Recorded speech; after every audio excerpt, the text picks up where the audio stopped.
ଠାକୁରାଣୀ ସେଇ ହେଲେ ଦେବୀ, ସେଇ ହେଲେ ମା ଲକ୍ଷ୍ମୀଙ୍କ ରୂପର, ସେଇ ହେଲେ ମା କାଳୀ, ସେଇ ହେଲେ ମା ଦୁର୍ଗା, ସେଇ ହେଲେ ମା ସରସ୍ୱତୀ, ସେଇ ହେଲେ ମା ଛିନ୍ନମସ୍ତା, ସେଇ ହେଲେ ମା କାତ୍ୟାୟନୀ, ସେଇ ହେଲେ ସାରା ସଂସାରର ମା, ସେଇ ହେଲେ ଜଗତ ମାତା।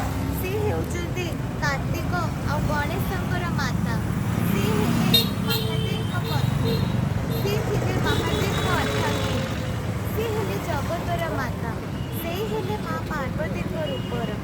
ମା ବାଟମଙ୍ଗଳା ହେଉଛନ୍ତି ବହୁତ କରୁଣାମୟୀ ମା, ସେ ବହୁତ ଦୟାଳୁ ଠାକୁରାଣୀ, ସେ ହେଲେ ଶକ୍ତି ସ୍ୱରୂପିଣୀ, ସେ ହେଲେ ମା ରୁକ୍ମିଣୀ, ସେ ହେଲେ ମା ଲକ୍ଷ୍ମୀଙ୍କ ରୂପର।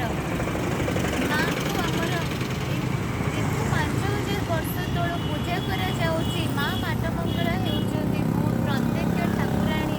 ମାଙ୍କର ଏଠି ବହୁତ ଭଲ ଭାବରେ ସବୁ କର୍ମ କରାଯାଉଛି।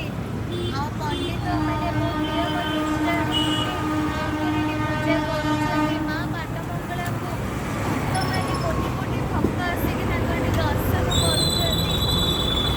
ମା ବାଟମଙ୍ଗଳାଙ୍କୁ ଲକ୍ଷ ଲକ୍ଷ ଭକ୍ତ ଆସିକି ଦର୍ଶନ କରିକି ଯାଉଛନ୍ତି। ମା ବାଟମଙ୍ଗଳା ହେଉଛନ୍ତି ବହୁତ ପ୍ରତ୍ୟକ୍ଷ ଠାକୁରାଣୀ। ତାଙ୍କର ଏଠି ବହୁତ ନିଷ୍ଠା ସହକାରେ ସବୁ କର୍ମ କରାଯାଉଛି ଏବଂ ପୂଜାର୍ଚ୍ଚନା କରାଯାଉଛି, ହୋମ କରାଯାଉଛି, ମାଙ୍କର ଯଜ୍ଞ କରାଯାଉଛି। ମାଙ୍କର 9ଟି ରୂପ ଅଛି। ପ୍ରତିବର୍ଷ ଦଶହରାରେ ଦୁର୍ଗା ପୂଜାରେ ମାଙ୍କର ବହୁତ ଭଲ ଭାବରେ ଦଶହରାକୁ ପାଳନ କରାଯାଉଛି। ମାଙ୍କର ଦୁର୍ଗା ପୂଜା ମହୋତ୍ସବ ଦୀର୍ଘ ଆମର ଏଇ ଭୁବନେଶ୍ୱରରେ ବହୁତ ଭଲ ଭାବରେ ପାଳନ କରାଯାଉଛି।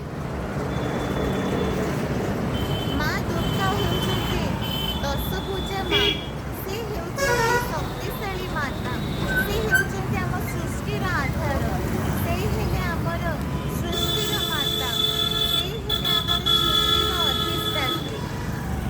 ତାଙ୍କଠୁ ଏ ଜଗତର ସୃଷ୍ଟି